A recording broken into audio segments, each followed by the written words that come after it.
Oi, oi, gente, tudo bem com vocês? Sejam bem-vindos de volta ao canal. Vocês não têm noção do quanto eu tô gostando de estar aqui com vocês todos os dias. Eu tô amando essa semana criminal, embora, olha, tô cansado, gente, tô exausto, dá muito trabalho produzir esses vídeos pra vocês, mas eu confesso que eu adoro, porque eu adoro estar com vocês o tempo todo e passar horas lendo os comentários de vocês, principalmente falando sobre o caso. Então vou pedir logo no começo, tá? Já deixa o seu like que ajuda aí na divulgação do canal e também já deixa o seu comentário sobre o que você pensa sobre o caso, vai mandando aí enquanto você vai vendo o vídeo. Vai colocando a sua opinião aí, que eu adoro saber a opinião de vocês. E agora, gente, vamos para o que interessa, né? E bora pro caso de hoje.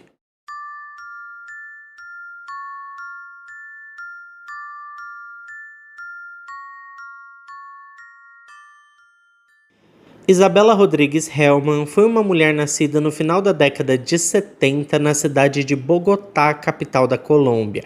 Mas apenas alguns meses após o seu nascimento, seus pais, Eduardo Rodrigues e Amparo Alvarez, decidiram buscar novas oportunidades nos Estados Unidos, levando toda a família junto. Além da Isabela, o casal tinha ainda mais 3 outras filhas, a Elizabeth, a Adriana e a Diana. Alguns anos mais tarde, a Isabela conseguiu se naturalizar cidadã norte-americana e passou a viver no estado da Flórida. Ao longo da sua trajetória, a Isabela estudou bastante, se profissionalizou, fez cursos dentro e fora do estado da Flórida e mais tarde se tornou uma referência no mercado imobiliário, ajudando amigos e colegas a realizarem seus sonhos de ter uma casa própria. Ela era muito alegre, divertida, engraçada e bastante extrovertida, além de uma excelente profissional, muito competente e dedicada, e aos poucos foi conquistando a confiança de todos ao seu redor e aumentando cada vez mais os seus bens. Ela ganhava muito bem nesse trabalho, tá, gente? Só que a sua vida amorosa, por outro lado, era só ladeira abaixo, tá? Após um casamento que durou cerca de 10 anos, a Isabela se viu em um processo de separação desafiador. E mesmo levando o sobrenome do seu ex-marido, Bill Hellman, ela decidiu dar um tempo para si mesma e se curar dos traumas de um relacionamento não muito saudável. Com o tempo, a jovem percebeu que precisava abrir o seu coração novamente. Mesmo assim, isso levou um tempo. Ela até teve alguns encontros casuais, mas nada muito sério, pelo menos até que ela conhecesse um homem chamado Lewis Richard Bennett. O Lewis era um britânico que cruzou o caminho da Isabela por acaso. Na verdade, o primeiro contato entre os dois aconteceu pela internet. O Lewis era um homem bastante educado, inteligente e muito charmoso. Ele tinha se formado em engenharia de mineração pela Bangor University, uma faculdade que fica no país de Gales, no Reino Unido, e tinha se mudado para a região de Queensland, na Austrália, onde se tornou empresário e um experiente marinheiro. A conexão entre a Isabela e o Lewis foi instantânea e não demorou muito para os dois assumirem um relacionamento sério. Afinal de contas, ambos disseram já saber o que queriam da vida e não tinham tempo a perder. Em 2016, o casal ficou radiante ao descobrir que estavam esperando seu primeiro filho. Para marcar esse momento especial, eles compraram um apartamento lindíssimo e chiquíssimo, tá, gente? E então deram as boas-vindas à pequena Emília, que trouxe uma onda de alegria não só para eles, mas também para os avós e tias da Isabela. Fascinada pelo novo papel de mãe, a mulher decidiu colocar sua carreira em pausa para se dedicar completamente à maternidade. Só que a essa altura, gente, a Isabela já tinha um grande espólio de bens, tá? Ela já tinha bastante recurso financeiro. Cerca de 6 meses depois, no início de 2017, o casal enfim selou o seu amor com uma belíssima festa de casamento, rodeados por amigos e familiares, e diziam estar mais felizes do que nunca. Parecia que eles tinham, sabe aquele tempero que o casal tem? Aquela coisa assim, que você sabe que aquele casal é feito um para o outro, sabe? Eles se davam muito bem, todo mundo dizia isso. A Isabela, pessoal, estava ansiosa para a lua de mel com o seu marido. Ela tinha sonhado tanto com aquele momento pelos últimos anos que quase não conseguia se conter de tanta alegria. O casal então se sentou para começarem a planejar o passeio e foi quando Lewis sugeriu uma viagem inesquecível em seu catamarã. Para quem nunca ouviu falar, gente, isso me inclui, tá? Mas eu fui pesquisar para falar para vocês. Catamarã é uma embarcação multicasco, composta por 2 cascos paralelos de tamanhos iguais. A sua estabilidade provém diretamente da sua geometria. Bom, embora a Isabela não tivesse experiência em navegar, a ideia de explorar os mares ao lado do seu querido Lewis, um verdadeiro expert no assunto, era muito emocionante. Só que alguns imprevistos fizeram o casal adiar o passeio várias vezes. A empresa do Lewis estava passando por um processo de expansão e isso demandou um tempo e energia que eles não estavam contando. Então as semanas foram passando e a tão desejada viagem foi sendo postergada. Por fim, no final da primavera do ano de 2017, enfim, o planejamento da lua de mel saiu do papel e então a Isabela arrumou as malas, deixou a pequena Emília com seus parentes e o casal partiu em uma jornada dos sonhos. Imagina, gente, comemorar a lua de mel ali num lugar super romântico, né? Um barco com o seu marido, com a sua esposa. Era, assim, um momento muito romântico, sabe? E ela tava super feliz, até porque o roteiro incluía paradas nas ilhas de São Martin, em Porto Rico, e também em Cuba. A Isabela estava sempre ativa nas redes sociais, compartilhando diversas fotos com parentes e amigos. Tudo parecia realmente incrível, ela parecia estar feliz, curtindo toda a viagem, mas infelizmente esse passeio tomou um rumo inesperado no dia 14 de maio de 2017. Após deixarem Havana, a capital de Cuba, enquanto navegavam pelas águas cristalinas das Bahamas, o Lewis pediu para Isabela assumir o controle do leme enquanto ele descansava um pouquinho. Ele desceu para a cabine e cochilou, mas acordou poucas horas depois com um solavanco. Ao subir, ele não encontrou a Isabela. Para piorar, o barco estava enchendo de água porque aparentemente ele tinha batido em algum lugar. Ele gritou o nome da esposa várias vezes, mas não foi respondido. Naquele momento, ele imaginou que a única explicação para o seu desaparecimento é que ela tinha caído dentro do mar na hora que o barco ali, deu aquele solavanco. O Lewis rapidamente se acomodou em um bote salva-vidas e enviou um sinal de emergência. Horas depois, ao amanhecer, ele foi resgatado pela Guarda Costeira dos Estados Unidos. Ele estava aliviado com o seu resgate e os oficiais que resgataram disseram mais tarde que eles acharam um pouco estranho porque o homem carregava bastante objetos pessoais e tinha uma bolsa junto dele que estava muito pesada. Enfim, de qualquer forma, pessoal, assim que foi resgatado, o homem revelou sobre o acidente do barco e disse que a sua esposa estava desaparecida, e por isso a Guarda Costeira americana iniciou as buscas pela Isabela imediatamente. Uma das irmãs da Isabela, a Diana, falou com as mídias mais tarde e disse que o Lewis parecia muito calmo e que inclusive não parecia estar triste com o desaparecimento e até mesmo possível falecimento, da sua esposa. Isso era muito estranho porque ele tinha participado de tudo aquilo, era para no mínimo ele estar em choque. Bom, sobre a busca pela Isabela, os mergulhadores e aeronaves cobriam uma vasta área, somando quase 10 mil quilômetros de busca. E mesmo assim, não encontravam nada. O desaparecimento da mulher se transformou em um mistério angustiante e a sua família se viu envolta em um pesadelo sem fim, enquanto a esperança de encontrá-la com vida começava a desaparecer rapidamente. 4 dias depois de buscas incessantes, a Guarda Costeira decidiu cancelar a sua operação. A única notícia que restou foi que o FBI entraria em cena, unindo forças para uma investigação mais abrangente. Agora, o que causou bastante estranheza foi que o Lewis fez um pedido público muito bizarro. Ele pediu para que a Guarda Costeira declarasse a sua esposa oficialmente sem vida. Isso provavelmente permitiria que ele assumisse a posse do apartamento e outras coisas que pertenciam apenas a Isabela. Ele queria pôr a mão ao espólio da mulher. Só que a resposta, gente, veio mais rápido do que ele esperava. Os oficiais negaram o pedido, explicando ainda que a mulher permaneceria dada como desaparecida até que um juiz julgasse que não existia mais possibilidades de encontrá-la com vida. E era isso que ele queria, Então o Lewis procurou um advogado e fez essa petição ao tribunal. Mas um juiz federal rejeitou o pedido do homem. A família da Isabela era totalmente contra declarar a morte da jovem. Eles ainda tinham esperanças de que ela fosse encontrada com vida. E, inclusive, uma das irmãs da mulher chegou a dizer que talvez o Lewis soubesse de alguma coisa que eles não sabiam e por isso queria logo essa declaração do óbito da sua esposa. Bom, as irmãs da mulher criaram uma página nas redes sociais em busca de qualquer informação que pudesse ajudar a esclarecer o que realmente aconteceu com a Isabela. Um jornal local entrevistou uma colega de trabalho dela que lembrou com bastante carinho das tardes em que as duas tomavam café juntas.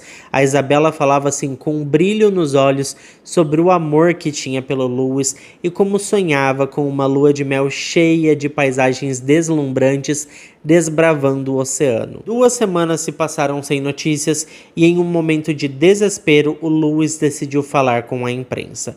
De dentro da sua casa na Flórida, na verdade a casa era da Isabela, né? Mas ele estava ficando lá. Ele contou, gente, a um famoso diário britânico sobre uma viagem que tinha feito recentemente para Cuba, onde supostamente sua esposa poderia ter sido vista. Ele se reuniu com as autoridades, visitou hospitais, mas tudo parecia em vão. E no fim das contas, ele não encontrou a sua esposa.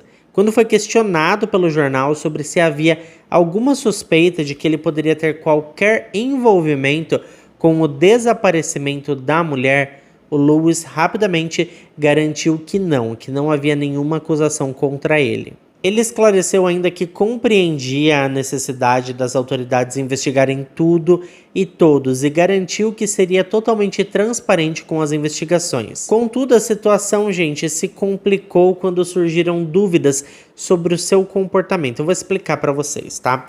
O que aconteceu, gente, foi principalmente por conta do seu depoimento, onde ele dizia que tinha deixado a sua esposa no comando do barco para tirar um cochilo, sendo que ele sabia que ela não sabia pilotar o barco. Mais intrigante ainda foi a revelação de que ele havia tido uma discussão com a família da Isabela por conta da sua filha. A situação se tornou ainda mais tensa quando um vídeo da discussão entre o Lewis e a família da Isabela foi divulgado. No vídeo em questão, ele exigia que a sua bebê fosse entregue a ele e mencionava ainda a possibilidade de sair dos Estados Unidos, deixando a família da Isabela sem conseguir ver a Emília novamente. Foi um alvoroço total, a mãe da Isabela desmaiou e a irmã dela, a Diana, acusou o Lewis de querer matar a mãe dela do coração.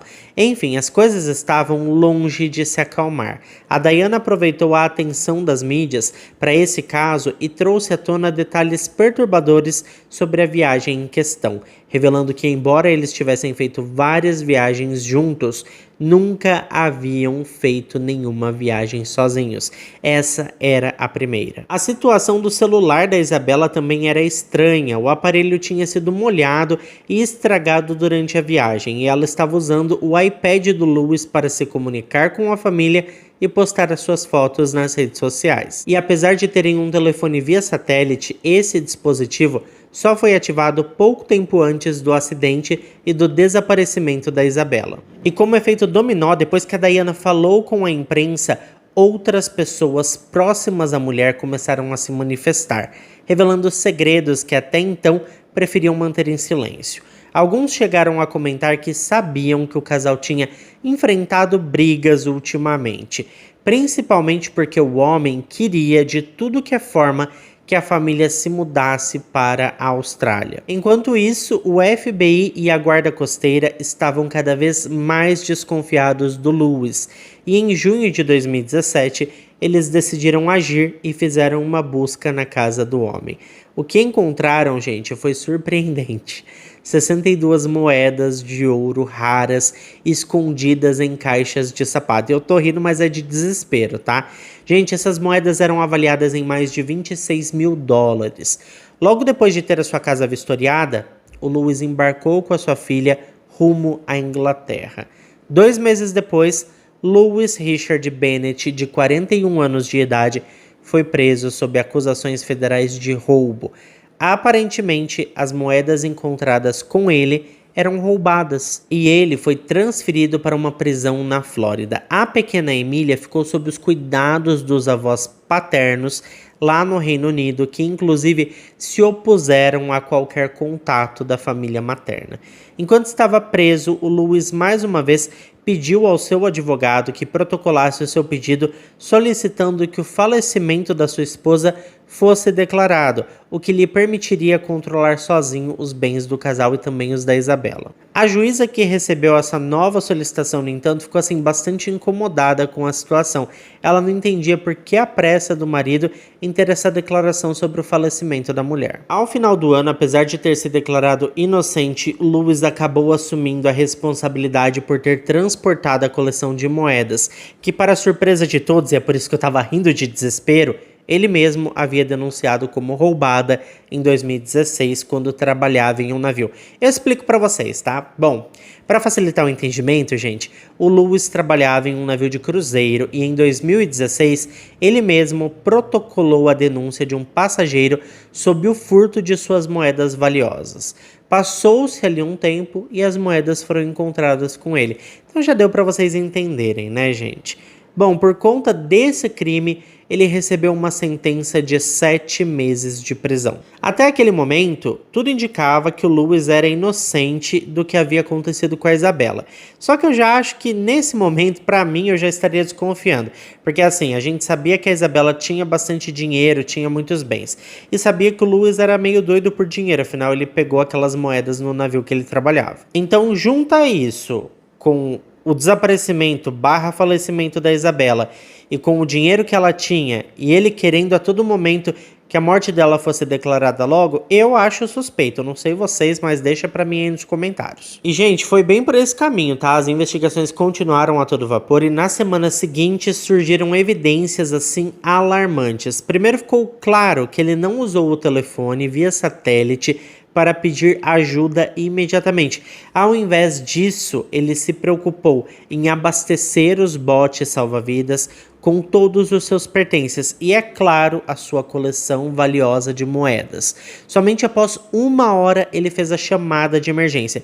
E, gente, essa demora poderia ser assim crucial para encontrar a Isabela caso ela tivesse caído no mar. Só que para complicar ainda mais as coisas, a investigação do FBI revelou que os buracos no casco do catamarã haviam sido feitos de dentro para fora e que as escotilhas haviam sido abertas deliberadamente, como se ele quisesse afundar o barco. Ou seja, o barco não bateu em nada, entendeu? O que ele disse sobre o solavanco, essas coisas e tal, parece que não fazia sentido, porque o FBI disse que o barco foi furado de dentro para fora. Além disso, descobriu-se que o Lewis não exigiu que a Isabela usasse colete salva-vidas, cintos de segurança ou até mesmo um localizador pessoal, mesmo deixando ela no comando do barco. A situação se tornava cada vez mais complicada. A análise das mensagens de texto da Isabela mostrou que ela se sentia desrespeitada pelo marido. Ela mencionou em várias ocasiões que temia voltar para casa devido aos acessos de raiva dele. Em uma dessas mensagens, ela chegou a dizer que estava cogitando terminar o relacionamento. E que se terminasse, eles nem seriam amigos, porque o comportamento do Lewis era insuportável.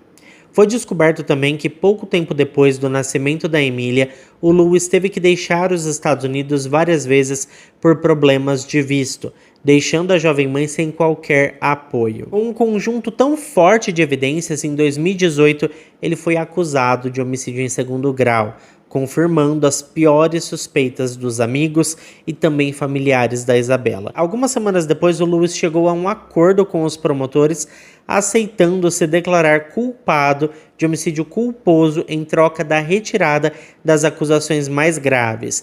E em janeiro de 2019, no tribunal, a acusação apresentou um relatório que dizia que o Lewis havia assumido o risco de um acidente no momento em que deixou a Isabela sem experiência nenhuma sozinha comandando o barco. E essa declaração é um pouco assim controversa, tá? Principalmente porque o FBI apresentou evidências de que o barco tinha sido furado de dentro para fora.